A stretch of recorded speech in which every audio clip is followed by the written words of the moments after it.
Mechanical properties of solid. तो एकदम आसान चैप्टर है, एकदम मेरा शॉर्ट छोटा और आसान चैप्टर, लेकिन क्वेश्चन पक्का है, क्वेश्चन पक्का था। तो हम लोग इसको भाई करते कोशिश करते कि आज के आज ही खत्म हो जाए, नहीं हो तो एक वीडियो और बना के कल खत्म कर ही देंगे। अभी हम लोग सिर्फ बोर्ड लेवल का काम कवर करेंगे, ये चैप्टर कॉम्पिटिटिव लेवल पे लेके नहीं जाएंगे, कॉम्पिटिटिव काम कॉम्पिटिटिव के टाइम। तो देख बेटा, हम लोग सबसे पहले क्या पढ़े, मैकेनिकल प्रॉपर्टीज ऑफ सॉलिड। तो बेटा जो सॉलिड है ना, सॉलिड बने रहते हैं बेटा एटम्स या मॉलिक्यूल्स के। किसके बने रहते बेटा सॉलिड? या मॉलिक्यूल्स के। इन एटम और मॉलिक्यूल्स के बीच में क्या रहती है? एक फोर्स रहती है। क्या रहती है? फोर्स रहती है, जिसको हम लोग बोलते हैं इंटर एटॉमिक फोर्स या इंटर मॉलिक्यूलर फोर्स। अगर सॉलिड एटम से बना है तो forces between the atom is known as interatomic force and the forces between the molecule is known as intermolecular force. ठीक है? तो यहाँ क्या प्रेजेंट है? इंटर एटॉमिक और इंटर मॉलिक्यूलर फोर्स। नहीं मॉलिक्यूलर फोर्स, अट्रैक्शन नहीं बेटा, मॉलिक्यूलर फोर्स आर प्रेजेंट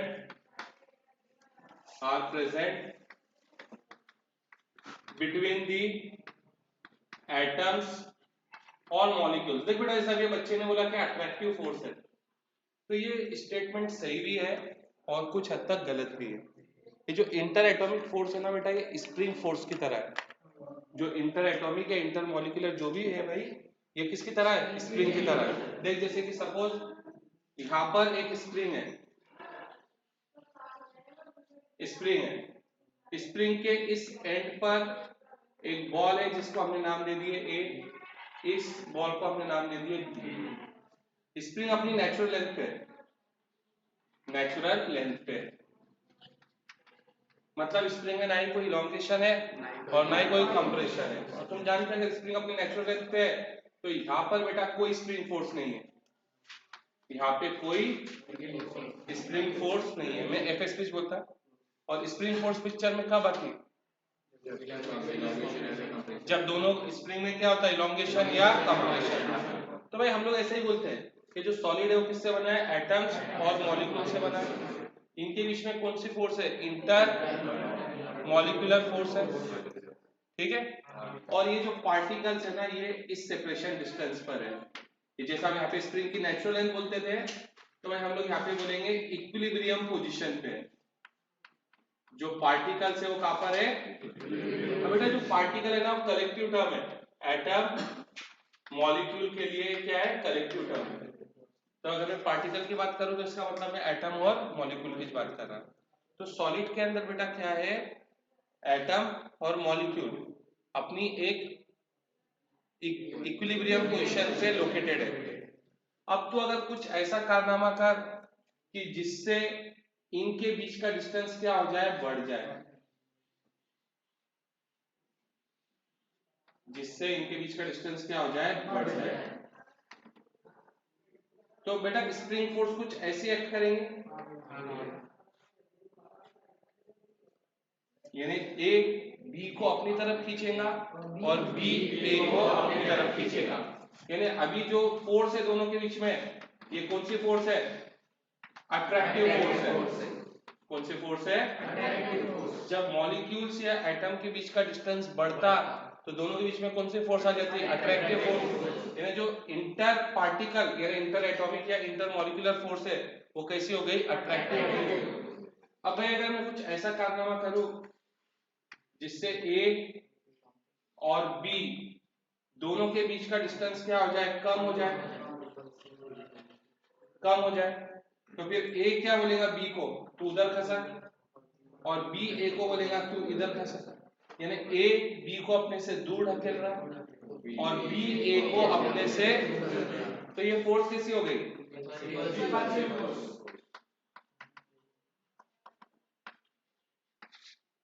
तो जो इंटर एटॉमिक फोर्स है ना बेटा, ये अट्रैक्टिव भी रहती और रिपल्सिव भी रहती। ठीक है? जैसे अगर तुमने केमिस्ट्री में ग्राफ पढ़े होंगे, तो ये ग्राफ बेटा ये डिस्टेंस ये कुछ ऐसी रहती मेरे भाई, ये कुछ ऐसी रहती, हाँ वैसे डायग्राम है जैसा हाइड्रोजन H2 में पढ़े होंगे तुमने, ये ऐसा रहता बेटा। तो ये जो पोजीशन है ना, ये पोजीशन पे देख, ये पोजीशन पे क्या है, मैक्सिमम अट्रैक्टिव, मैक्सिमम, ये पोजीशन पे क्या है, फोर्स जीरो है, ना ही अट्रैक्टिव है ना ही रिपल्सिव है। एक बात याद रखना बेटा, नेगेटिव फोर्स का मतलब होता अट्रैक्टिव फोर्स, नेगेटिव फोर्स का मतलब होता अट्रैक्टिव फोर्स, और पॉजिटिव फोर्स का मतलब होता रिपल्सिव फोर्स।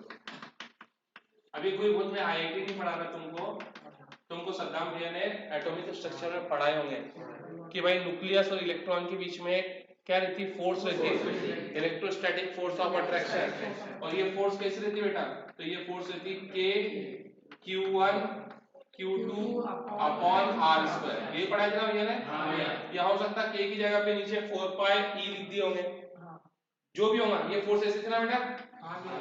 अब बेटा अगर दोनों फोर्सेस का नेचर सेम है, देख Q1 Q2 दोनों पॉजिटिव है या दोनों नेगेटिव है, दोनों पॉजिटिव है, तो क्या दोनों एक दूसरे को रिपल करेंगे, दोनों एक दूसरे को, अरे अगर दोनों पॉजिटिव तो रिपल करेंगे, दोनों नेगेटिव तो रिपल करेंगे। तो Q1 भी पॉजिटिव है, Q2 भी पॉजिटिव है, तो उनका प्रोडक्ट भी क्या आएगा, पॉजिटिव। Q1 नेगेटिव है, Q2 नेगेटिव है, तो उनका प्रोडक्ट अगेन क्या आएगा, पॉजिटिव। यानी पॉजिटिव फोर्स क्या बताती है, रिपल्शन। और यदि ऐसा है मेरे दोस्त कि Q1 पॉजिटिव है, Q2 नेगेटिव है, या फिर Q1 नेगेटिव है और Q2 पॉजिटिव है, तो भाई तुम्हारी फोर्स क्या आएंगी, नेगेटिव आएंगी। हाँ अट्रैक्टिव तो लेकिन नेगेटिव आएंगी ना, तो positive into negative, negative into positive. तो बेटा नेगेटिव फोर्स बताती कि कौन सी फोर्स है, अट्रैक्टिव फोर्स। पॉजिटिव फोर्स बताती है कौन सी फोर्स है, यानी इतना इतना पोर्शन ये क्या है, नेगेटिव फोर्स है, मतलब ये कौन सी फोर्स है, अट्रैक्टिव फोर्स। और क्या भाई कुछ समझ रहा है, रिपल्सिव फोर्स। ये डिस्टेंस को हम लोग बोलते हैं इक्विलिब्रियम डिस्टेंस। क्या बोलते हैं इसको, इक्विलिब्रियम डिस्टेंस। ये जिसके हमने यहां बात किए थे, इक्विलिब्रियम पोजीशन, तो ये डिस्टेंस कहलाता है तेरा इक्विलिब्रियम डिस्टेंस। ठीक है। अब सपोज देख मैंने यहाँ पे क्या किया, डिस्टेंस को बढ़ा दिया ना भाई, ये डिस्टेंस इक्विलिब्रियम डिस्टेंस से बड़ा है कि कम है, बड़ा है, तो ये कहीं यहाँ पर आएगा, अरे ये इक्विलिब्रियम डिस्टेंस है, इससे बड़ा भी मिल जाएगा ना। तो जब मैं इधर पहुंचूंगा तो फोर्स कैसी हो गई, नेगेटिव, फोर्स कैसी हो गई, नेगेटिव फोर्स का मतलब कौन सी फोर्स, अट्रैक्टिव फोर्स। अब देख मैंने यहाँ पे डिस्टेंस इक्विलिब्रियम से क्या कर दिया, कम कर दिया। देखना ये डिस्टेंस देखो, ये डिस्टेंस कम है क्या नहीं, तो जब मैं इसको लोकेट करूंगा तो मैं कहीं यहाँ पर आऊंगा, ये इक्विलिब्रियम डिस्टेंस है उससे कम इधर, तो देखा फोर्स कैसी हो गई, पॉजिटिव। तो फोर्स पॉजिटिव हो गई तो कैसी हो गई। इन इसका बोलने का क्या मतलब है बेटा कि सॉलिड्स के अंदर जो भी तेरे पार्टिकल्स है, तू अगर उनके बीच का डिस्टेंस बढ़ाएगा तो ये जो फोर्स थी वो अट्रैक्टिव हो जाएगी, यदि तू डिस्टेंस बढ़ाएगा उसको अपोज करेंगे, उसको तू डिस्टेंस घटाएगा तो ये फोर्स कैसे हो जाएंगी, रिपल्सिव, ये उसको भी क्या करेंगी, अपोज करेंगे। मतलब जो इंटर एटॉमिक फोर्स है वो कोई भी दो पार्टिकल के बीच के डिस्टेंस को ना ही बढ़ने देंगे और ना ही घटने देंगे, दोनों को अपोज करेंगे। तू जबरदस्ती बढ़ा ले, ये जबरदस्ती घटा ले, लेकिन वो अपना अपोजिशन तो पे देंगे। क्या क्लियर है भाई? तो इससे हम लोग एक इंपॉर्टेंट बात लिखते हैं,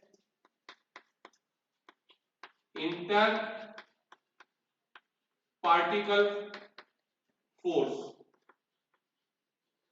यानी कि इंटर एटॉमिक या इंटर मॉलिक्यूलर। सबसे पहली बात अट्रैक्टिव भी हो सकती और रिपल्सिव भी हो सकती है। जब तू पार्टिकल के बीच का डिस्टेंस क्या करेगा, घटाएगा, सॉरी क्या करेगा, बढ़ाएगा, इनके बीच का डिस्टेंस क्या करेगा, बढ़ाएगा, तो ये फोर्स कैसे हो जाएंगी, अट्रैक्टिव, इनके बीच का डिस्टेंस क्या करेगा, घटाएगा, तो ये कैसे हो जाएंगी, रिपल्सिव, दोनों हो सकती है। यानी इसका मतलब इंटर पार्टिकल फोर्स जो है it opposes both increase as well as decrease in the distance between atoms or molecules। क्या भाई क्लियर है? यानी ये फोर्स क्या करती है बेटा, तो डिस्टेंस बढ़ाएगा तो एक कम करके उसको वापस कहाँ पे लाना चाहिए, इक्विलिब्रियम पोजीशन पे। तो डिस्टेंस को कम करेगा तो इसको बढ़ा के वापस कहाँ पे लाना चाहिए, इक्विलिब्रियम पोजीशन। तो इसके लिए बेटा हम लोग इस फोर्स को बोलते हैं रीस्टोरिंग फोर्स। क्या बोलते हैं, रीस्टोरिंग फोर्स। देखना बेटा अगर तो कंप्यूटर वापरता होगा तो उसके तीन ऑप्शन आते हैं, एक छोटा, एक रीस्टोर, ठीक है ना, एक रीस्टोर का था ना, तो जैसा तूने रीस्टोर का दबाया तो जो तेरा विंडो था जैसा था वो वैसा हो जाता। तो ये भी रीस्टोर करना चाहती है। ये अगर तू लेंथ को बढ़ा रहा तो ये उसको घटा के वापस नेचुरल लेंथ पे लाना चाहिए, तू घटा रहा तो उसको बढ़ाकर नेचुरल लेंथ पे लाना, यानी इक्विलिब्रियम पोजीशन पे लाना चाहिए। इसके लिए कहलाती है बेटा रीस्टोरिंग फोर्स, क्योंकि it always try to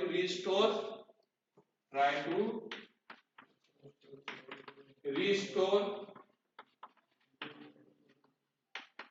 atoms at their equilibrium position। क्या भाई क्लियर है? जल्दी से नोट कर, आगे बढ़ते हैं बच्चों। ऊपर देखो, नेक्स्ट है बेटा हमारा deforming force।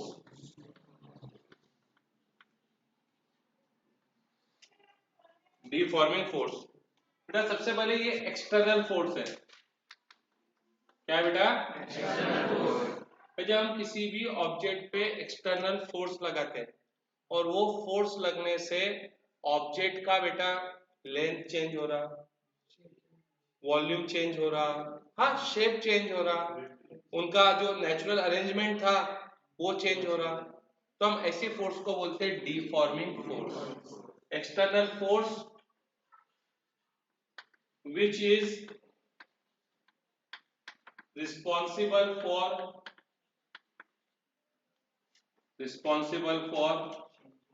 changing the length, volume, shape or arrangement of particle in a solid is known as deforming force। ठीक है बेटा, देख जैसा बेटा मैं देखो एग्जांपल बताता हूं बेटा, बहुत सिंपल से एग्जांपल है। जैसे भाई ये एक रॉड है, ये एक रॉड है, हमने क्या करें बेटा, इसको यहां से भी एक फोर्स लगाए और यहां से भी एक फोर्स लगाए। ऐसा फोर्स लगने से क्या इसकी लेंथ कम होगी, बिल्कुल भाई इसकी लेंथ क्या होगी, कम होगी, तो ये कहलाएंगे तेरी डिफॉर्मिंग फोर्स। क्या कहलाएंगे, डिफॉर्मिंग फोर्स। ठीक है कि नहीं। अब ये रॉड का बेटा मैंने एक ऐसा एंड लिया, ये एंड को एक वॉल से सीलिंग से फिक्स कर दिया और दूसरे एंड के ऊपर वेट टंगाना चालू करा, दूसरे एंड पे, तो क्या इसकी लेंथ बढ़ेगी कि नहीं बढ़ेगी? तो भाई ये जो फोर्स लग रहा है यहाँ पे इस मास के कारण, ये क्या कहलाएंगे, डिफॉर्मिंग फोर्स। क्या क्लियर है? जैसा भाई सपोज ये एक स्फीयर था, ये स्फीयर था, इस स्फीयर पे मैंने हर डायरेक्शन से परपेंडिकुलर फोर्स लगाया, हर डायरेक्शन से परपेंडिकुलर फोर्स, यानी ऐसी फोर्स जो प्रोड्यूस करने पे कहां से पास होती है, सेंटर से, उसको हम लोग क्या बोलते हैं, परपेंडिकुलर फोर्स। मैंने सिर्फ परपेंडिकुलर फोर्स लगाया जिससे अब ये स्फीयर तो है, ये स्फीयर तो है, लेकिन इसका वॉल्यूम घट गया ना, तो इसका वॉल्यूम क्या हो गया, चेंज हो गया, तो ऐसी फोर्स कहलाएंगे तुम्हारी डिफॉर्मिंग फोर्स। शेप नहीं चेंज हुआ लेकिन वॉल्यूम तो चेंज हो गया। यहाँ पे शेप चेंज हुआ, पहले भी सिलेंडर था, लंबा होने के बाद भी सिलेंडर है, लेंथ चेंज हुई, शेप चेंज नहीं हुआ लेकिन लेंथ तो चेंज हो गई, शेप चेंज नहीं हुआ लेकिन वॉल्यूम तो चेंज हो गया। अब ऐसा समझ कि भाई तेरे पास एक स्केलेटन है, क्या है स्केलेटन किसका, क्यूब का, इसका स्केलेटन क्यूब का, मतलब इसमें क्या लगे, स्पोक लगे हुए, सिर्फ एजेस पे स्पोक लगे हुए। अब मैंने क्या करा, जो इसका बेस था ना, इसको ग्लू से क्या करा, चिपका दिया, इसको ग्लू से क्या करा, सरफेस पे चिपका दिया, ठीक है। और याले फेस पे में ऐसा फोर्स लगा रहा, याले फेस पे ऐसा फोर्स लगा रहा, ऐसा समझ जो एक भाई बड़े पार्ले जी का खोखा है, या ये खोखा जो हमारा रखा है, इसके नीचे को हमने क्या कर दिया, चिपका दिया, इस चीज को चिपका दिया हमने इसको, और इस पे फोर्स लगा दे। अभी तो ये भरा हुआ है, खाली रहे तो फोर्स लगा नीचे के, इसको चिपका दे, तो क्या इसका शेप कुछ ऐसा हो जाएगा, ये ऐसा हो जाएगा, कुछ टेढ़ा सा हो जाएगा, ये होगा कि नहीं होगा। तो बेटा इसका वॉल्यूम थोड़ा चेंज हुआ, लेकिन क्या चेंज हो गया, शेप चेंज हो गया, क्या चेंज हो गया, शेप चेंज हो गया। तो ये फोर्स क्या कहलाएंगे, डिफॉर्मिंग फोर्स। देख जैसा फिर सपोज यहाँ पे ये रॉड लिए थे भाई हमने, ये रॉड लिए थे, ये रॉड के अंदर ऐसे एटम्स थे हर जगह पे, ये रॉड में ऐसे एटम्स थे हर जगह पे, ठीक है। मतलब कुछ ही बनाया, असलियत में तो करोड़ों एटम्स थे। ये ऐसा था, ऐसा मैंने इसके नीचे के एंड को क्या कर दिया, फिक्स कर दिया, और ऊपर के एंड को ऐसा घुमा दिया, ऊपर के एंड को थोड़ा सा घुमा दिया, सपोज ऐसा घुमाया मैंने, ऐसा। तो ये एटम जो यहाँ पे था, क्या वो यहाँ पे आ गया, और जो यहाँ का एटम था, क्या वो यहाँ पे आ गया। तो भाई इनके बीच का अरेंजमेंट चेंज हुआ क्या, नहीं हुआ, बिल्कुल अरेंजमेंट क्या हो गया, चेंज हो गया। तो ऐसी फोर्सेस को हम लोग बोलते हैं भाई डिफॉर्मिंग फोर्स। क्या क्लियर है। आप सुन भाई, सुन जा ध्यान से सुन, जो मैं बातें समझा रहा भाई। जैसा हमने यहाँ पे तार लिए, सपोज किसका तार लिए, कॉपर का तार लिए, इसका एक एंड फिक्स करे, और दूसरे एंड के ऊपर बेटा मैंने एक ऐसा पैन लगाया, और इस पैन में मैं वजन रख दिया, मैंने क्या रख दिया, वजन रख दिया। इसकी लेंथ बढ़ेगी, ऑब्वियसली बढ़ेगी, चाहे बहुत कम बढ़े लेकिन बढ़ेगी। लेकिन ऐसा है कि मैंने एक बार वजन रख दिया तो बढ़ते बढ़ते बढ़ते नीचे आ जाएगी, क्या होगा, कुछ लेंथ इसकी बढ़ जाएगी, जैसा ऐसा होगा सपोज, ये पहले ये लेंथ थी, अभी थोड़ी सी लेंथ क्या हो गई, बढ़ गई, तो क्या बढ़ती जाएंगी, नहीं, इस पॉइंट पे आके रुक जाएगी, इस पॉइंट पे आके रुक जाएगी। तो ऐसा क्यों हुआ बेटा, क्योंकि जब मैं इसकी लेंथ बढ़ रही थी, इस मास के कारण में जो इसकी लेंथ में क्या आ रही थी, बढ़ रही थी, तो बेटा वहां पे अंदर एक रिस्टोरिंग भी तो फोर्स आ रही थी।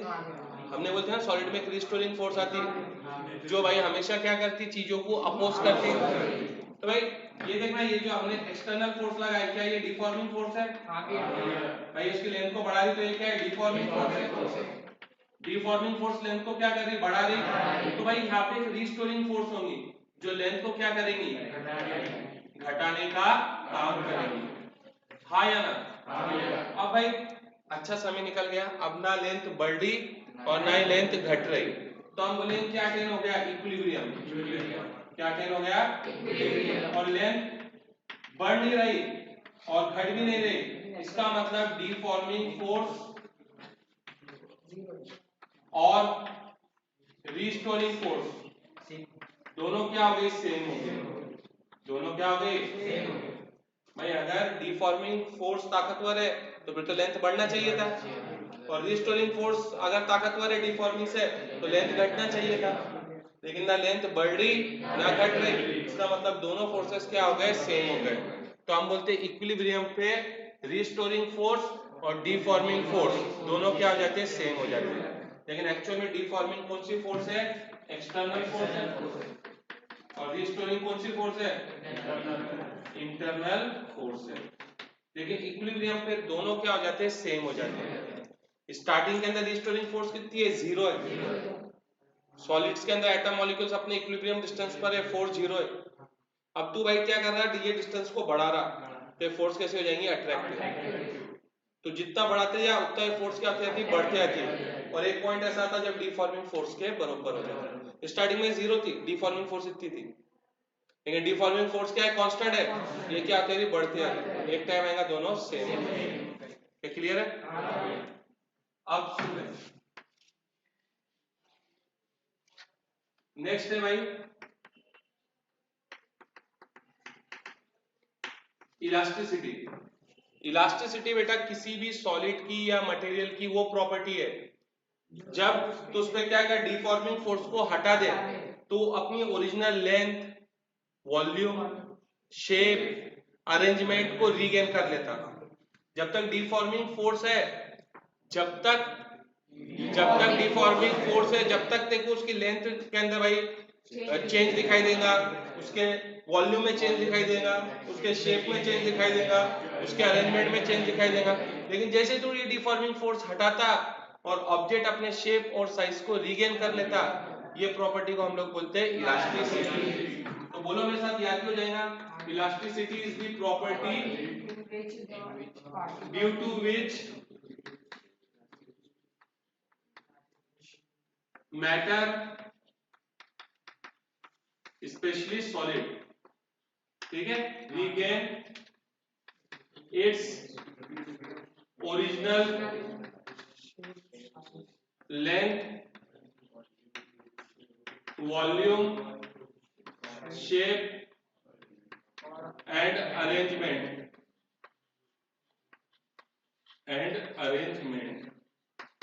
is known as elasticity.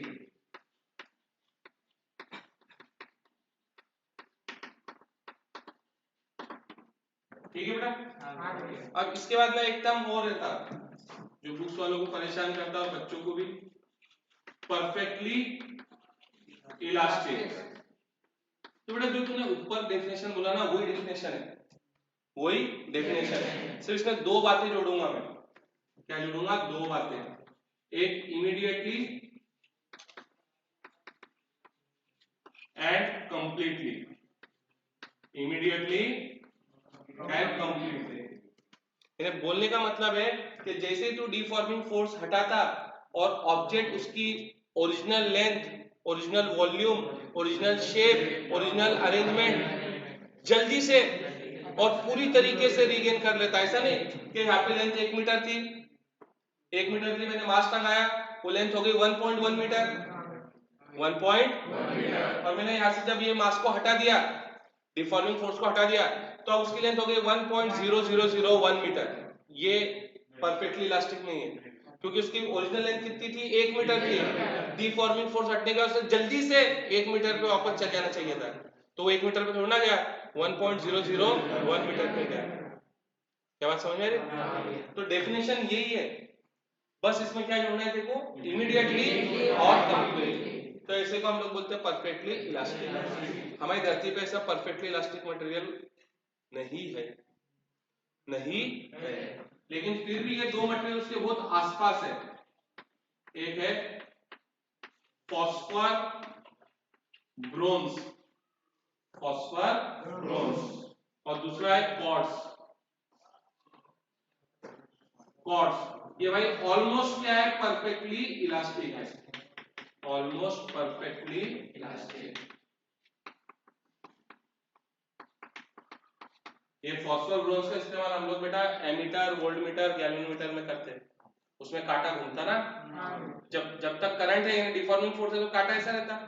जैसा करंट जीरो हुआ तो डिफॉर्मिंग फोर्स हट गई, तो कांटे को वापस कहां पे आना है? जीरो पे। तो इसके लिए फॉस्फोर ब्रोंज का हम लोग इस्तेमाल करते हैं, क्योंकि पूरा जीरो पे आता है। दूसरा है तो जीरो से एकदम थोड़ा सा, जैसा जीरो तो 0.00001 पे आके रुकेगा। ये क्लियर है? लेकिन ये उसके बहुत नजदीक है बेटा, ये ऑलमोस्ट परफेक्टली इलास्टिक है।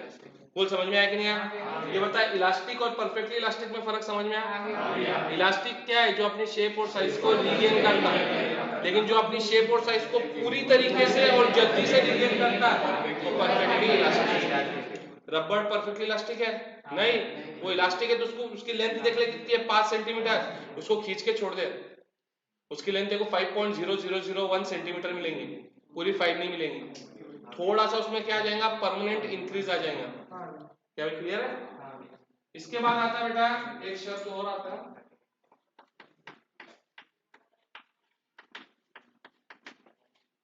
Perfectly plastic. परफेक्टली प्लास्टिक, तो परफेक्टली प्लास्टिक का मतलब है even though deforming force is remove, deforming force को हटा दिया हमने, डिफॉर्मिंग फोर्स को हटा दिया, लेकिन ऑब्जेक्ट कुछ भी अपने original length, volume, shape, configuration कुछ भी रीगेन नहीं कर रहा, कुछ भी नहीं। जैसा मिट्टी है, मिट्टी को एक बार तू आकार, ऐसा मिट्टी है भाई, उसको ऐसा दबा के छोड़ दे, वो अपने शेप और साइज को रीगेन करने वाली नहीं है, तो क्या है, परफेक्टली प्लास्टिक है। तो इसके अंदर क्या है कि डिफॉर्मिंग फोर्स हट गई, but solid does not regain its original length, volume, shape and arrangement of particles at all, of particles, कुछ भी भाई अपने ओरिजिनल कॉन्फ़िगरेशन को वो रीगेन करने वाली नहीं है। तो ऐसे इसको हम लोग बोलते हैं परफेक्टली प्लास्टिक। क्या क्लियर है भाई? भाई डिफॉर्मिंग फोर्स समझ में आई? कोई भी एक्सटर्नल फोर्स जो ऑब्जेक्ट के जो उसके अंदर चेंज लाती है वो कहलाती है डिफॉर्मिंग फोर्स। इक्विलिब्रियम पे डिफॉर्मिंग और रिस्टोरिंग फोर्स सेम होती है। इलास्टिसिटी डिफॉर्मिंग फोर्स के हटने पर अगर ऑब्जेक्ट रीगेन करे तो इलास्टिक है, अगर पूरा और जल्दी से रीगेन करे तो परफेक्टली इलास्टिक है, अगर कुछ भी रीगेन ना करे तो परफेक्टली इलास्टिक है। और जो हमारे पास ऑब्जेक्ट्स है ना, वो ना ही परफेक्टली इलास्टिक है और ना ही परफेक्टली प्लास्टिक है। कुछ ऐसे है कि जो कुछ ऐसे है जिनमें इलास्टिक कैरेक्टर ज्यादा है, लेकिन ऐसा नहीं कि इलास्टिक है तो इलास्टिक में थोड़ा बहुत प्लास्टिक भी है, इलास्टिक ज्यादा है प्लास्टिक कम है। और कुछ मटेरियल ऐसा है जिनके अंदर प्लास्टिक ज्यादा है और इलास्टिक कम है, लेकिन सिर्फ परफेक्टली इलास्टिक भी नहीं है और परफेक्टली प्लास्टिक भी नहीं है। हमारे पास ऐसे है जिसके अंदर हो सकता है इलास्टिक ज्यादा हो प्लास्टिक कम हो, प्लास्टिक ज्यादा हो इलास्टिक कम हो, लेकिन सिर्फ इलास्टिक या सिर्फ प्लास्टिक वाले मटेरियल। क्या भाई क्लियर है? नोट कर भाई। बेटा जब हम कोई भी सॉलिड पे डिफॉर्मिंग फोर्स लगाते हैं, जैसा ये सॉलिड है,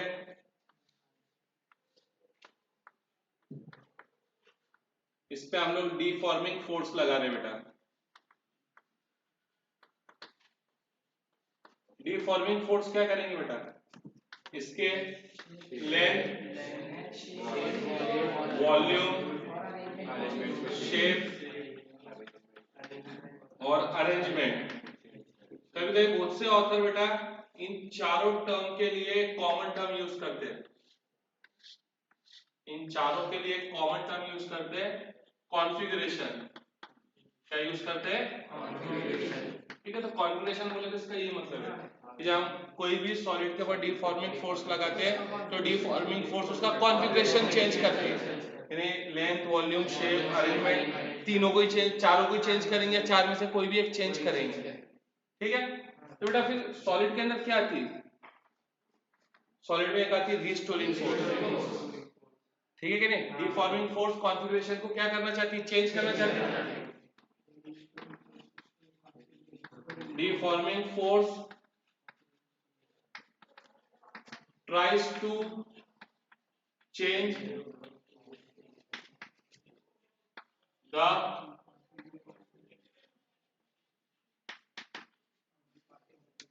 the configuration, but an internal restoring force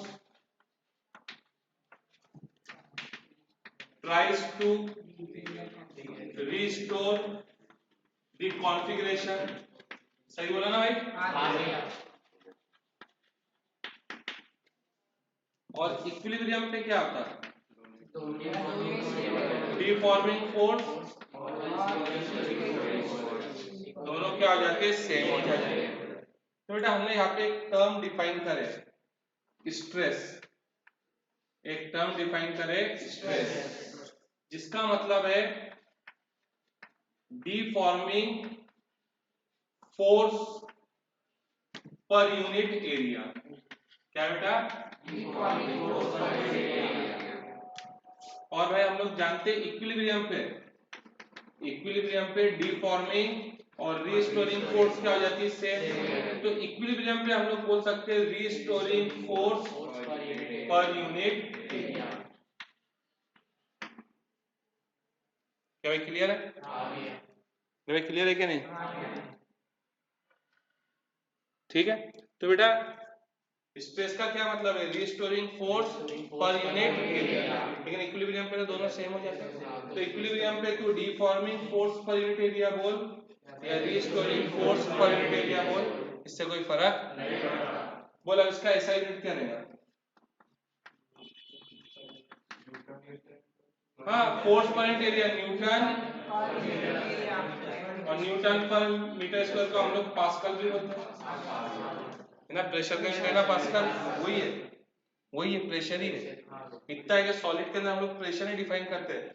solid में हम लोग क्या डिफाइन करते हैं, स्ट्रेस। और फ्लूइड यानी लिक्विड और गैसेस, उसमें क्या डिफाइन करते हैं, यही फोर्स पर यूनिट एरिया को हम लोग क्या बोलते हैं, प्रेशर। सॉलिड के लिए प्रेशर नहीं आता, सॉलिड के लिए कौन आता है, स्ट्रेस। क्या भाई क्लियर है? तो देख भाई, हमको स्ट्रेस के टाइप्स पढ़ना है, टाइप्स ऑफ स्ट्रेस। सबसे पहला है बेटा नॉर्मल स्ट्रेस। नॉर्मल स्ट्रेस नाम से समझ रहा, नॉर्मल का क्या मतलब होता है, परपेंडिकुलर। जब बेटा हम लोग जो डिफॉर्मिंग फोर्स है, डिफॉर्मिंग फोर्स या जो भी हमारी क्या है रिस्टोरिंग फोर्स, कहाँ पे, इक्विलिब्रियम पे। भाई एक्चुअली स्ट्रेस क्या है, deforming force per unit area है, लेकिन इक्विलिब्रियम पे हम लोग बोल सकते हैं restoring force per unit area. ठीक है, तो भाई नॉर्मल स्ट्रेस के अंदर जो डिफॉर्मिंग फोर्स है, डिफॉर्मिंग फोर्स कैसे एक्ट करती है, नॉर्मली एक्ट्स नॉर्मली। नॉर्मली का क्या मतलब होता है, परपेंडिकुलर टू दी एरिया, यानी जो भी तेरी एरिया है उसके ऊपर बेटा फोर्स कैसी लग रही, परपेंडिकुलर। तो भाई उसमें जो स्ट्रेस आएगा उसको हम लोग क्या बोलेंगे, नॉर्मल स्ट्रेस। क्या बोलेंगे, नॉर्मल स्ट्रेस। क्या भाई क्लियर है? अब सुन भाई, जो नॉर्मल स्ट्रेस है ये भाई तीन टाइप के हो सकते हैं। क्या हो सकते हैं, तीन टाइप के। एक टेंजेंशियल स्ट्रेस, दूसरा कॉम्प्रेसिव स्ट्रेस, और तीसरा हाइड्रोलिक स्ट्रेस। कितने हो सकते हैं, तीन। ठीक है नहीं भाई, टेंजेंशियल, टेंजेंशियल नहीं sorry, tensile, tensile, tensile stress, compressive stress और हाइड्रोलिक स्ट्रेस। तीनों केस में जो डिफॉर्मिंग फोर्स है वो कैसे एक्ट करेंगे, परपेंडिकुलर। देख जैसा कि ये भाई तेरा सिलेंडर है, सॉलिड का सिलेंडर है। अब इस वाले एंड पे मैंने एक फोर्स लगाया है ऐसा, और वाले एंड के ऊपर बिल्कुल इसका इक्वल फोर्स है, लेकिन उसका डायरेक्शन क्या है, अपोजिट है। तो देख फोर्स कैसी है, perpendicular to area, perpendicular to area. और ये फोर्स क्या कर रही है, force tries to increase the length. देखना लेंथ को इंक्रीज करना चाह रही है, खींचना चाह रही। तो इसके लिए इसके अंदर जो स्ट्रेस आएगा, इसके अंदर जो स्ट्रेस डेवलप होगा, stress develop inside this solid is known as tensile stress.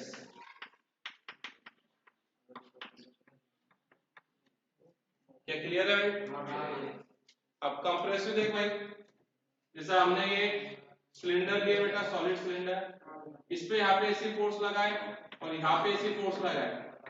देख अगेन क्या है, फोर्स एरिया को परपेंडिकुलर है, और ये जो फोर्स है ये क्या कर रही है, ट्राइज टू कंप्रेस, लेंथ को घटाना चाहिए ना, हाँ भैया, कंप्रेस।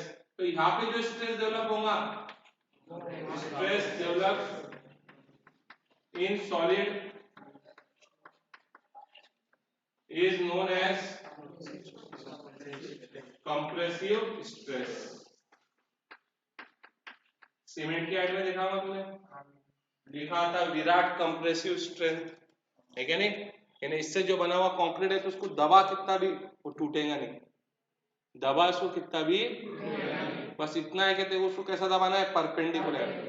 कैसा दबाना है? इसके लिए कॉलम उलम जो घर के कॉलम उलम खड़ा करते हैं ना, इनको खड़ा करते समय वो इतना मेजरमेंट करते हैं कि सीधा आना चाहिए। अगर सीधा है ना तो कितना भी लोड डाल दे उसके ऊपर वो दबने वाला, लेकिन अगर थोड़ा भी टेढ़ा है गिर जाएंगे। क्या ठीक है? इसके बाद हाइड्रोलिक स्ट्रेस। देख जैसा कि ये एक स्फीयर है, ये स्फीयर है, इस पे हम लोग फोर्स लगा रहे हैं, और कैसी फोर्स लगा रहे हैं? देखना यहाँ पे भी फोर्स क्या है, सेंटर से पास हो रही है। फोर्सेस कैसी है? परपेंडिकुलर। ठीक है बेटा, याद रखना इसको, फोर्स परपेंडिकुलर है। और देखिए फोर्स लगने के बाद इसका शेप चेंज नहीं हुआ, लेकिन वॉल्यूम क्या हो गया, चेंज हो गया। Shape remains same but volume changes. तो जो इस टाइप का स्ट्रेस है, इसमें जो स्ट्रेस आएगा उसको हम लोग क्या बोलेंगे, हाइड्रोलिक स्ट्रेस। क्या भाई क्लियर है? तो नॉर्मल स्ट्रेस का क्राइटेरिया क्या है कि फोर्स एरिया क्या होनी चाहिए, परपेंडिकुलर। अब तू फोर्स परपेंडिकुलर लगा के सॉलिड की लेंथ बढ़ा सकता है। अगर तू ऐसा कर रहा तो उसमें जो स्ट्रेस आएगा, तू फोर्स परपेंडिकुलर लगा के सॉलिड की लेंथ को घटा सकता है, तो इस समय जो स्ट्रेस आएगा कंप्रेसिव स्ट्रेस, तो परपेंडिकुलर फोर्स लगा के उसका शेप सेम रख के उसका वॉल्यूम घटा सकता है, तो कहलाएगा हाइड्रोलिक स्ट्रेस। क्या क्लियर है? और एक सेकंड टाइप का स्ट्रेस है जिसको हम लोग बोलते हैं टेंजेंशियल,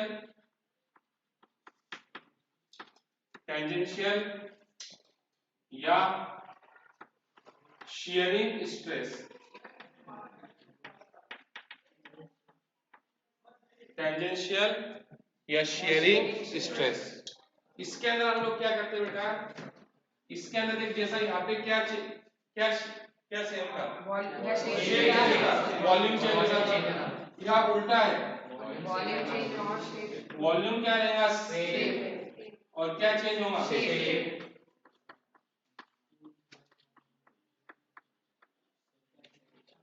जैसा मैं तेरे को बताया था कि क्या ले ले भाई, हाँ एक बॉक्स ले ले, जैसा ये मैंने बॉक्स लिया, बॉक्स का जो ज्यादा सरफेस है इसको क्या करते हैं, जमीन से फिक्स कर दे।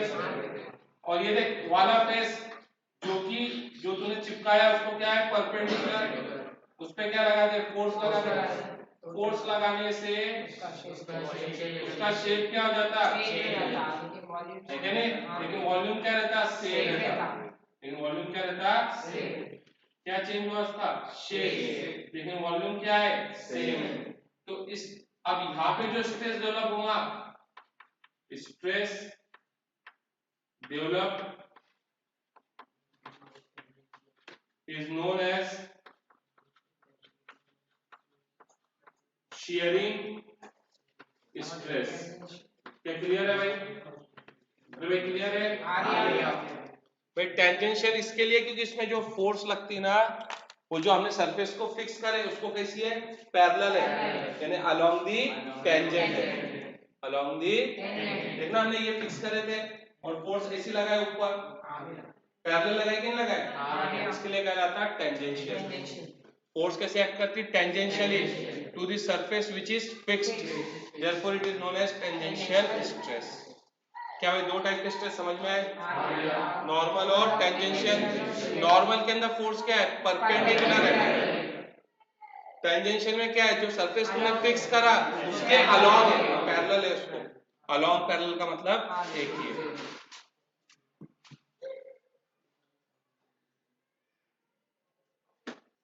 भाई नेक्स्ट है हम लोग का स्ट्रेन।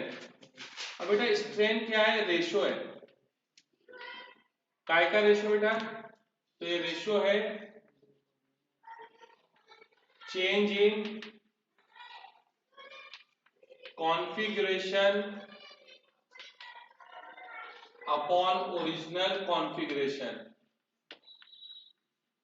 ये क्या है भाई, रेशो है किसका, change in configuration original configuration. यानी ये सब बोलने का मतलब है, जैसा मैं तेरे को समझाता, जैसे कि मैं पहले देखो टाइप्स ऑफ स्ट्रेन बताया था।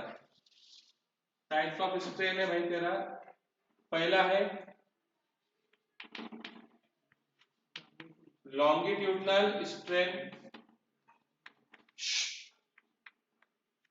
दूसरा है वॉल्यूमेट्रिक स्ट्रेन, और तीसरा है भाई तेरा शेयरिंग स्ट्रेन। भाई शेयरिंग स्ट्रेन को हम लोग टेंजेंशियल स्ट्रेन भी बोलते हैं और वॉल्यूमेट्रिक स्ट्रेन को हम लोग हाइड्रोलिक स्ट्रेन भी बोलते हैं। ठीक है, अब देख जैसा बेटा मैं तेरे को यहाँ पे बता रहा, हमने एक रॉड ली है, ये रॉड, इसकी लेंथ थी बेटा L, कितनी लेंथ थी L। अब हमने इसको क्या करें बेटा, टंगा दिए, एक रिजिड सपोर्ट से इसका एक एंड क्या करें, फिक्स करें, क्या करें, फिक्स करें, और दूसरे एंड के ऊपर हमने क्या टंगा दिए, मास टंगा दिए, जो भी था वेट टंगा दिया। वेट टंगाने से बेटा इसकी क्या हो गई, लेंथ क्या हो गई, बढ़ गई, इसकी लेंथ क्या हो गई, बढ़ गई। तो हमने बोले इसकी लेंथ बढ़ गई डेल्टा एल से, डेल्टा एल से बढ़ गई। ठीक है, कब, जब हमने इस पे ऐसा वेट लगा दिया। या फिर हमने क्या करें, ये जो सिलेंडर था जिसकी लेंथ कितनी थी, एल थी, इसको एक जगह पे रख दिए और इसके ऊपर क्या करें, फोर्स लगाए, जिससे इसकी लेंथ क्या हो गई, घट गई, लेंथ क्या हो गई, घट गई, डेल्टा एल से घट गई। तो क्या चेंज हुई आपके, लेंथ चेंज हुई। कॉन्फ़िगरेशन का क्या मतलब होता है, लेंथ, वॉल्यूम, शेप और अरेंजमेंट। तो चेंज इन लेंथ भी क्या कहलाएगा, चेंज इन कॉन्फ़िगरेशन, है कि नहीं बेटा, पक्का। तो यहाँ पे बेटा देख, चेंज क्या है, डेल्टा एल, ओरिजिनल क्या है, एल। तो ये बेटा डेल्टा एल अपॉन एल, ये कहलाएगा तेरा लॉन्गिट्यूडनल स्ट्रेन। फुल लिखना है इसको, मैंने लॉन्गिट लिखा, लॉन्गिट्यूडनल स्ट्रेन।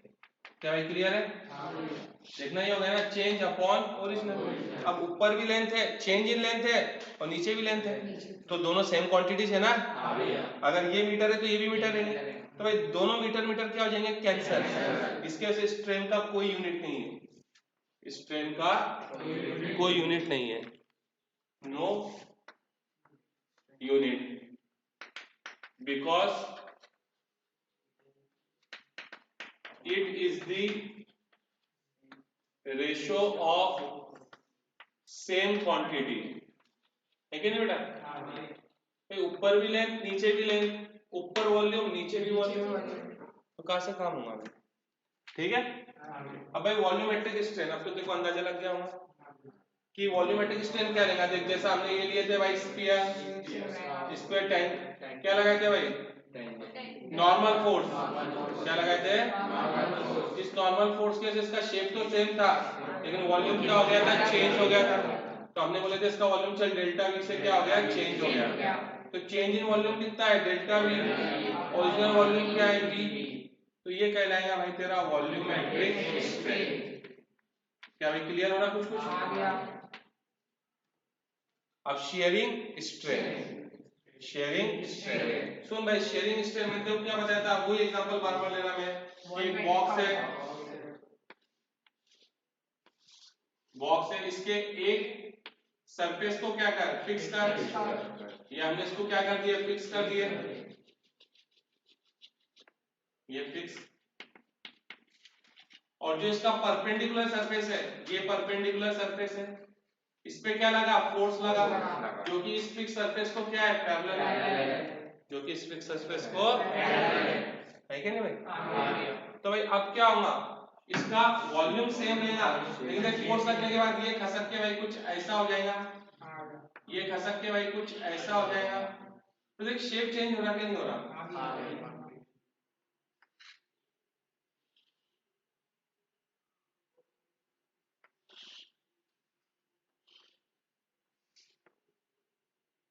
ठीक है भाई,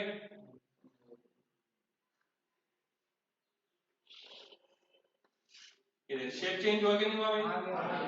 तो जो शेप चेंज हो गया, इसके अंदर जो स्ट्रेस आएगा वो कहलाएगा तेरा शेयरिंग स्ट्रेस। और शेयरिंग स्ट्रेन को एक डिफाइन अलग तरीके से किया गया है, शेयरिंग स्ट्रेंथ को ऐसे नहीं लिखे हमने, change in configuration upon original configuration, इसको ऐसे नहीं लिखे, इसको हमने कैसे लिखे, हमने बोले कि किसके बराबर है, एंगल के, किसके बराबर है, एंगल, तो कौन सा angle, by which the plane perpendicular to the fixed plane, perpendicular to the fixed plane is rotated, देखना ये प्लेन था ना, ये फिक्स प्लेन था, और ये वो प्लेन था जो इसको क्या है, परपेंडिकुलर है, ये पहले ऐसा था, ये पहले ऐसा था, पक्का, अब ऐसा हो गया, अब ऐसा हो गया ना भाई, तो देखना है कुछ एंगल से रोटेट हुआ कि नहीं हुआ,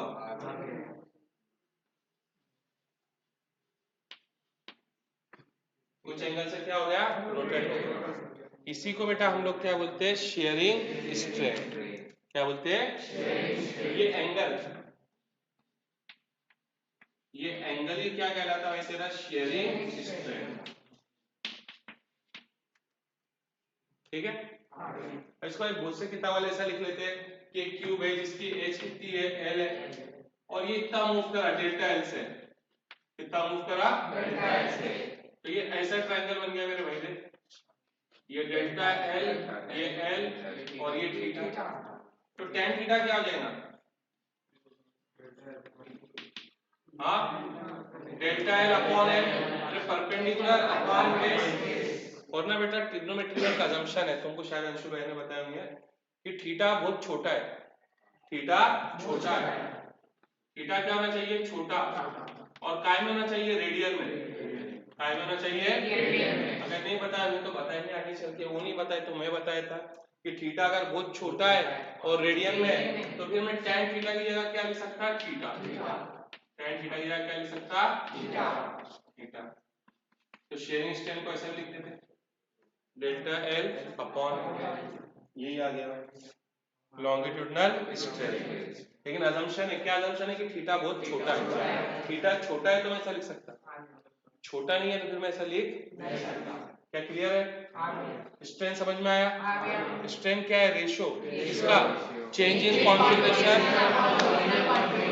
अगर तो ऐसे डिफॉर्मिंग फोर्स लगा जिससे लेंथ बढ़ रही या घट रही तो change in length upon original length, ये कहलाएगा लॉन्गिट्यूडनल स्ट्रेंथ, तो ऐसे डिफॉर्मिंग फोर्स लगा जिससे वॉल्यूम चेंज हो रहा, शेप चेंज है, वॉल्यूम चेंज हो रहा, तो change in volume upon original volume, volumetric strength, बस शेयरिंग स्ट्रेंथ को अलग तरीके से डिफाइन किया गया है, ये क्या बोला गया है कि जो तेरा फिक्स सरफेस था उसका जो परपेंडिकुलर प्लेन था ये कितने एंगल से मूव हो रहा, ये कितने एंगल से मूव हो रहा, वो कहलाएगा शेयरिंग, और बहुत सी बुक शेयरिंग स्ट्रेंथ को ये लिखती, कैसे लिखती है समझ में आया, जितना मूव हुआ उसको बोलते हैं डेल्टा एल, ये लेंथ एल, तो tan थीटा हो जाएगा डेल्टा एल अपॉन एल, फिर वो क्या बोलते हैं कि एंगल बहुत छोटा है और रेडियन में है तो tan थीटा क्या लिख सकते हैं, थीटा, ठीक है, नोट कर,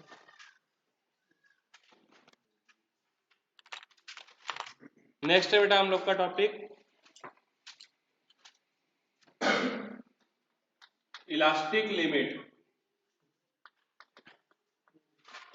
अब बेटा देख हमने क्या पढ़े कि जब भी हम लोग सॉलिड पे क्या लगाते हैं, डिफॉर्मिंग फोर्स लगाते हैं तो वहाँ कॉन्फ़िगरेशन चेंज होता है, और भाई जैसे हम लोग डिफॉर्मिंग फोर्स को हटाते हैं तो सॉलिड अपने ओरिजिनल कॉन्फ़िगरेशन को रीगेन करता है, लेकिन ऐसा थोड़ा ना कि तू भाई कितनी बड़ी भी डिफॉर्मिंग फोर्स लगा ले, कुछ लिमिट है, जैसे सपोज तूने एक स्प्रिंग लिया, स्प्रिंग को ऐसा खींचा थोड़ी सी ताकत से, छोड़ा, मैं किसकी बात कर रहा, जो पेन में स्प्रिंग आता है उसकी, ऐसा खींचा छोड़ा, साइज को रिगेन कर लिया, हाँ खींच डाला, पूरा सीधा हो गया, अपनी साइज को रिगेन नहीं कर पाया, तो भाई जो अपनी साइज को रिगेन करेगा वो काय पे डिपेंड करता है, डिफॉर्मिंग फोर्स पे, ऐसा थोड़ा ना कि तू एकदम बड़ी डिफॉर्मिंग फोर्स लगा दे और उसको हटा दे तो शेप को और साइज को रिगेन कर लेगा, एक लिमिट है, एक लिमिट है डिफॉर्मिंग फोर्स की, अगर तू उसके ऊपर डिफॉर्मिंग फोर्स लगा दे तो वो अपने शेप और साइज को रिगेन करने वाला नहीं है, तो भाई ये क्या elastic limit, it is the upper limit, upper limit यानी maximum value of deforming force, ठीक है। Maximum value of deforming force मतलब डिफॉर्मिंग फोर्स की मैक्सिमम वैल्यू जिसको हटाने पर ऑब्जेक्ट अपने ओरिजिनल कॉन्फ़िगरेशन को रीगेन कर लेता है, उस मैक्सिमम डिफॉर्मिंग फोर्स को हम लोग बोलते हैं इलास्टिक लिमिट। तो upper limit of deforming force up to which a solid regain its original configuration completely, regain its original configuration completely is known as elastic limit।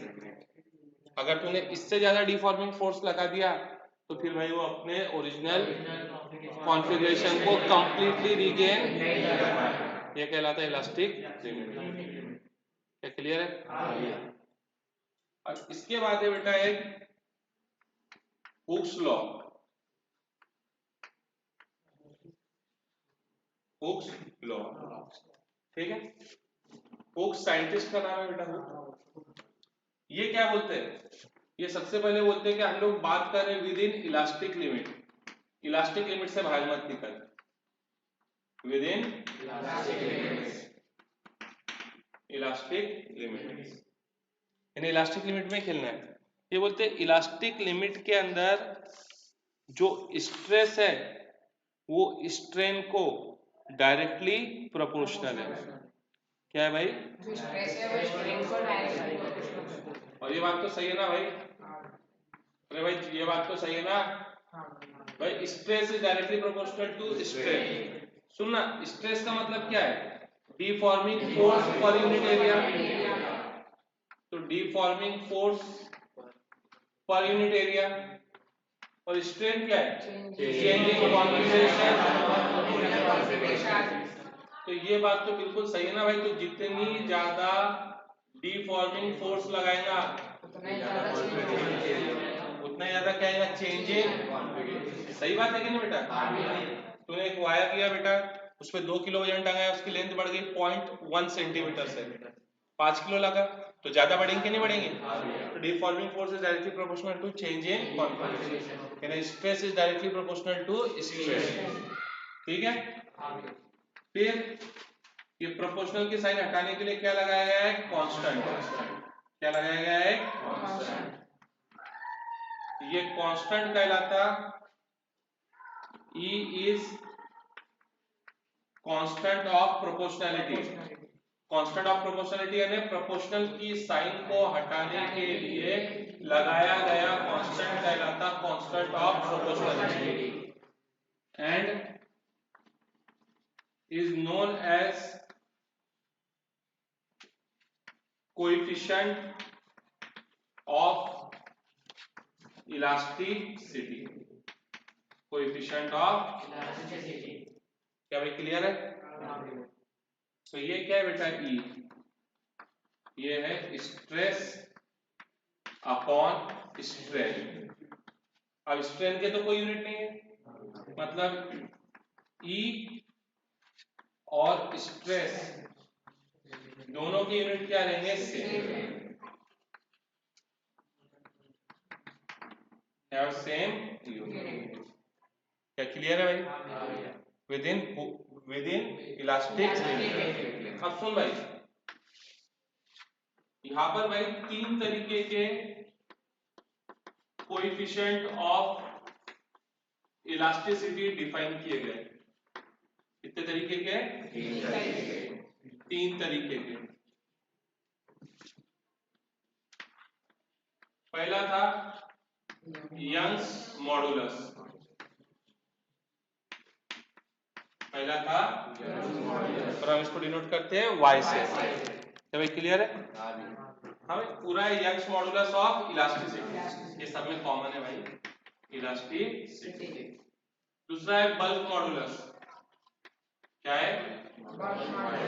Bulk modulus, इसको define करते हैं B से। और तीसरा है बेटा तुम्हारा modulus of rigidity. Modulus of rigidity, जिसको हम लोग बोलते हैं शेयरिंग मॉडुलस भी बोलते हैं, शेयरिंग मॉडुलस, या याद रखना, घबराना मत, मॉडुलस ऑफ रिजिडिटी। इसको डिनोट करते बेटा हम लोग जी से। क्या क्लियर है? यंग्स मॉडुलस ऑफ इलास्टिसिटी, याद रख। क्या क्लियर है? अब सुन भाई, सब ये रहेंगे stress upon strain, stress upon strain. तो यहाँ पे रहेगा तेरा भाई longitudinal stress upon longitudinal strain. Longitudinal stress बोले तो कौन सा है? टेंसाइल या कॉम्प्रेसिव स्ट्रेस, इसको क्या बोलते हैं? लॉन्गिट्यूडनल, है कि नहीं भाई? तो बोल क्या रहेगा स्ट्रेस, क्या रहेगा? Restoring force per unit area, restoring force per unit area. और लॉन्गिट्यूडनल स्ट्रेन क्या रहेगा? Change in length upon original length. जैसे कि सपोज मैंने यहाँ पे भाई एक कॉपर वायर है जिसकी लेंथ L है कि नहीं भाई? अब मैंने यहाँ पे क्या लगा दिया? वेट लगा दिया। कितना वेट? m kg का है तो उसका वेट कितना हो जाएगा? mg, जिससे इसकी लेंथ क्या हो गई भाई? डेल्टा L से बढ़ गई, डेल्टा L से क्या हो गई? बढ़ गई, ठीक है। और ये जो वायर की क्रॉस सेक्शन एरिया थी, इसका रेडियस था r। चलिए भाई क्रॉस सेक्शन कैसा है? सर्कुलर, इसका रेडियस कितना है? r। अरे वायर का क्रॉस सेक्शन सर्कुलर आता ना, इसका रेडियस r। तो यंग्स मॉडुलस क्या हो जाएगा? डिफॉर्मिंग फोर्स कितनी है? mg, एरिया कितनी है? पाई r स्क्वायर, ये डेल्टा L अपॉन L है। ये आ गया भाई तेरा यंग्स मॉडुलस, यंग्स मॉडुलस। भाई जिसका जितना ज्यादा यंग मॉडुलस उतना ज्यादा वो इलास्टिक, ये बात याद रखना। Higher the value of Young's modulus, more will be the elasticity। बेटा इस पे तुम क्या करेंगे? यंग्स मॉडुलस दे देंगे, जैसे कॉपर का दे दिए और स्टील का यंग्स मॉडुलस दे दिए, और तुमसे पूछे कि कौन ज्यादा इलास्टिक है, तो स्टील का यंग्स मॉडुलस क्या आएगा? ज्यादा आएगा। अगर स्टील का यंग्स मॉडुलस ज्यादा आ रहा तो स्टील क्या है? ज्यादा इलास्टिक है ना भाई? उस भाई जितना ज्यादा यंग्स मॉडुलस उतना ज्यादा स्ट्रेस, उतना कम स्ट्रेन। देखना Young's modulus strain direct relation है स्ट्रेन के साथ इनवर्सली, यानी यंग्स मॉडुलस ज्यादा तो स्ट्रेन ज्यादा, या तो फिर स्ट्रेन कम। मतलब कॉपर और स्टील, अगर स्टील का यंग्स मॉडुलस ज्यादा है तो भाई उसके ऊपर तू सेम फोर्स लगा, दोनों पे सेम फोर्स लगा। जिसका यंग्स मॉडुलस ज्यादा रहेगा उसमें स्ट्रेन क्या आएगा? कम। उसका चेंज इन कॉन्फिगरेशन क्या आएगा? कम, यानी उसकी चेंज इन लेंथ क्या आएंगी? कम आएंगी, ठीक है। उसके बाद है बेटा बल्क मॉडुलस। बल्क मॉडुलस क्या रहेगा? तो ये रहेगा volumetric stress upon volumetric strain, volumetric strain, stress upon volumetric strain. क्या भाई क्लियर है कि नहीं भाई? अब वॉल्यूमेट्रिक स्ट्रेस क्या था? ये भी था तेरा force per unit area.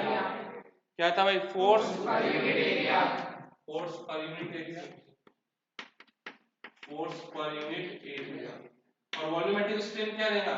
Change in volume upon original volume, change in volume upon original volume. तो यहाँ पे यूजुअली माइनस साइन डाल देते दोस्त, तो इसके लिए बताने के लिए कि वॉल्यूम क्या हो रहा? घट रहा।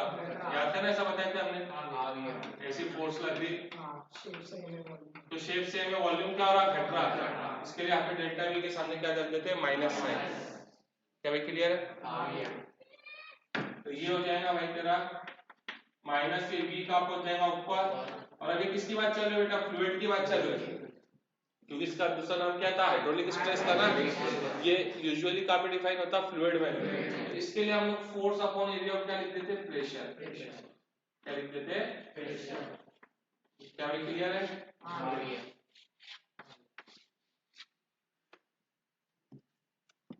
ठीक है। उसके बाद मैं शेयरिंग मॉडुलस, ये रहता है बेटा sharing stress upon sharing strain. अब भाई शेयरिंग स्ट्रेन क्या है तुमको बताया थीटा, शेयरिंग स्ट्रेन क्या है थीटा, और भाई स्ट्रेस क्या रहेगा फोर्स पर यूनिट एरिया। क्या भाई क्लियर है? भाई मोस्टली यही काम का है हमारे यंग्स मॉडल। क्या भाई क्लियर है? क्योंकि वो यंग है, ठीक है क्या नहीं भाई?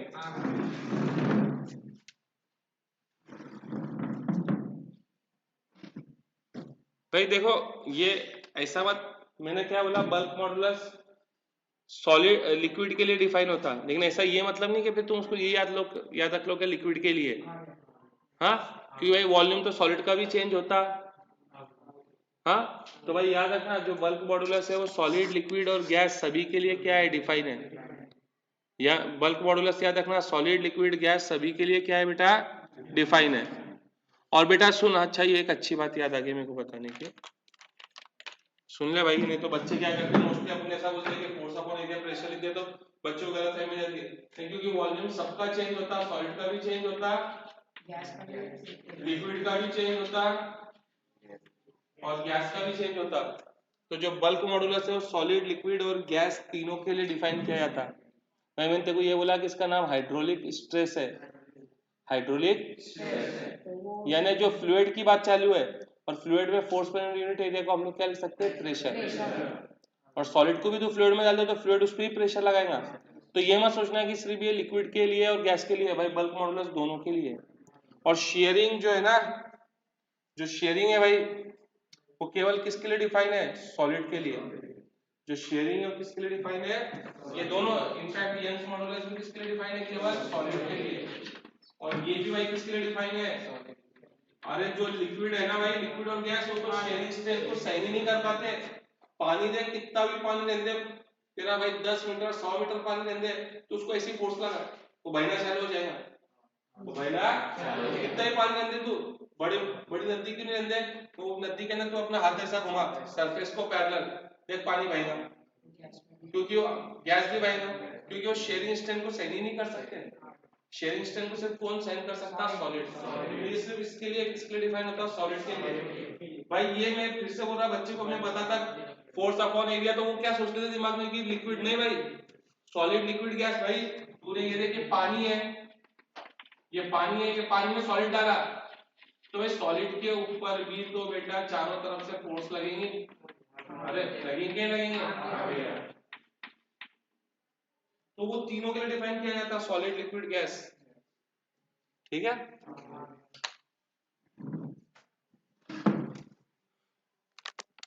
बस भाई आज के लिए